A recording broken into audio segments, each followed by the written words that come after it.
What's up gamers, Dreamcastguy here, reviewing today Dreams.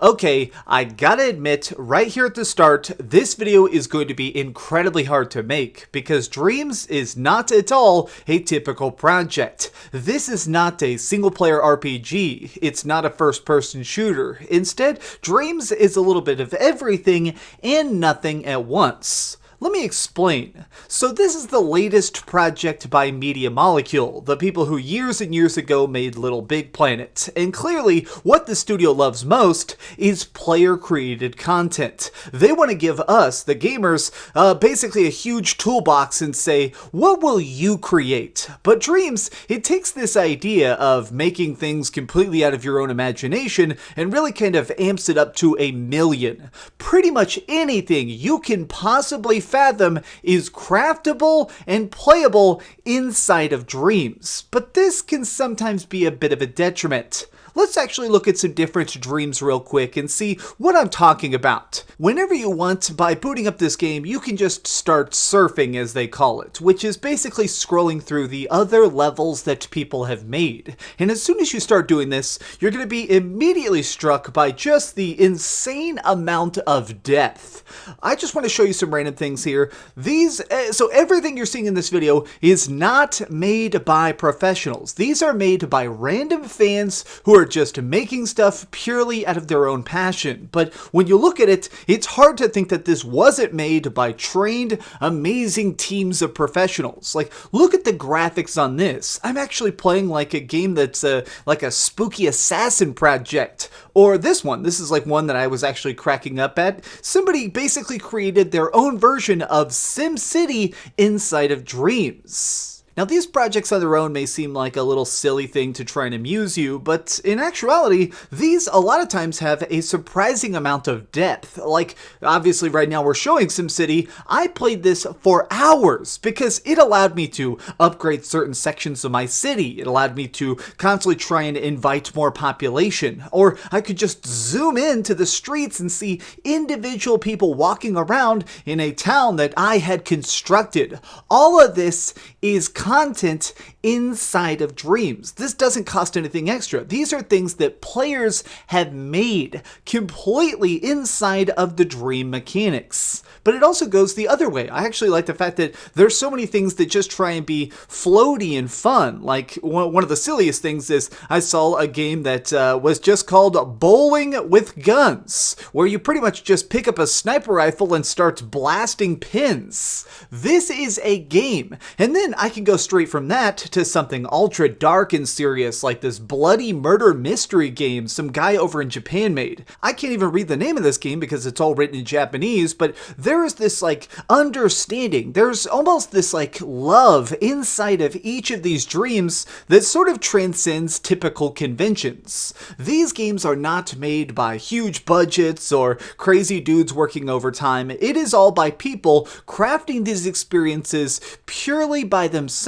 Something that really caught my attention while playing a bunch of Dreams, because this has been in early access for about a year now. I've been playing it very, very consistently for this last year, but now that it's at release, it's certainly a lot more put together. The engine itself runs smoother than it ever has. But while I was playing this, something that I definitely find the most intriguing is people a lot of times now are trying to craft existing games inside of Dreams just to see what is possible. Like, here is an exact one-to-one recreation of the famous PT demo hallway. I can actually walk around, it loops just like the PT demo hallway does, and it has some pretty stellar lighting effects. It's kind of impressive that this actually exists. People also do things like, of course, they try and knock off things like Mario or Sonic, but I'm also just kind of in love with the idea of people using these tools to make what they want to exist. There is something that we need to address though, because I feel like it's the one major downside to this game, and it's just the fact that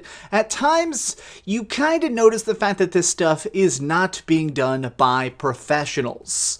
These games will randomly glitch out. There's times where like I'm trying to play pool and I'm having fun, but as soon as I shoot the cue ball, things start flying off into space. Or there's times where I'm trying to, I don't know, do something like play this Spider-Man demo and it looks really cool, and I'm like, hey, I want to go swinging, and I fall off into an abyss and just endlessly sail off into nothingness.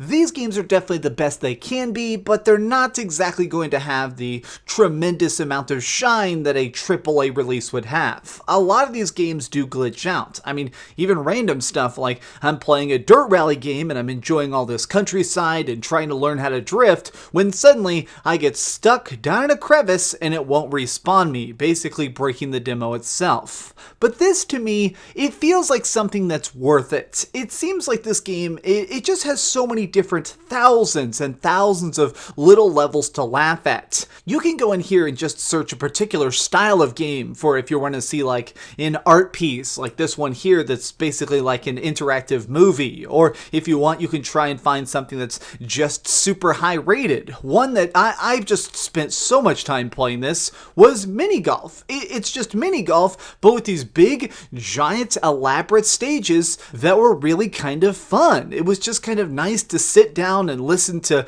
the cool music they put in here and see the swaying grass and blast stuff. This does bring me though to something that I think kind of hurts the longevity of Dreams. I think that this game is amusing, but it's also just kind of a flash in the pan entertainment. There are no long experiences in this game yet. I mean, there are no like big giant adventures. There's no things that can really kind of get you to stick around. A lot of the stuff is made to be entertaining for like 15 minutes or 30 minutes. Yes, it's funny when you get to log in and see like somebody's own custom version of The Legend of Zelda who has like creepy face and like little puppet legs, but you always kind of want to move on. After a bit, you kind of just crave a bigger, more fulfilling experience. A lot of these dreams essentially boil down to tech tests or experiments. Even the ones that are fun or enjoyable, some of them are just kind of like a thing that you're supposed to consume and move on. But if you are a creator, I guess that this is where things truly shine. The toolkit is very, very accessible. I've actually messed with it a bit myself, and honestly, I'm not smart enough to know all this. I'll straight up say this, I am not a creator. I am not a game developer. These tools, though, seem extremely accessible. Just last night, I decided to sit down and spend a couple hours really trying to absorb this whole style of making dreams, and it kind of stunned me that it is so simplistic. You can kind of just draw things into existence and then animate them and then take parts of it and replicate it. There are a lot of different, very, very logical pieces to this. I mean, there's almost like a guiding set of principles that exists in the Dream Creation Toolkit that, to me, is incredibly impressive. If you're somebody who's wanting to tinker with a particular idea of, hey, I want to make my own game someday, but I don't know where to start. I want to see what will and will not work. I actually kind of recommend Dreams just as a way of kind of getting your feet wet. There are a lot of things inside of Dreams that when you pull them up are just frankly labeled as, hey, this is a demo. I'm trying to make a full game later on, but this is just me trying to see what I can do. And you can see like characters for games that aren't released, or like an opening level of a project. And it's obviously super cool that these people were able to express themselves through Dreams. This is not a giant focused game if that's what you're looking for, but if you're wanting a bit of a buffet of gaming, something that allows you to have lots of different flavors and styles and tastes all rolled together into one very beautiful banquet, I think you're gonna have a very good time. Okay, so we've heard some good and some bad, but let's go over the ratings board and put a big number on it. I am giving Dreams an 8.5 out of 10.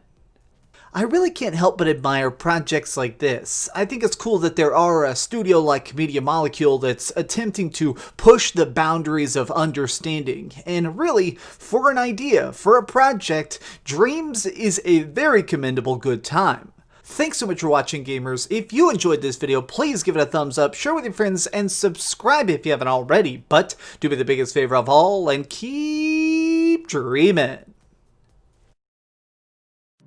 Thanks so much for watching that video. If you want to see something else, you can always click this link to see what I put up last, or, subscribe and see what's coming up next. Also, I promise that whatever I do, it'll try not to suck.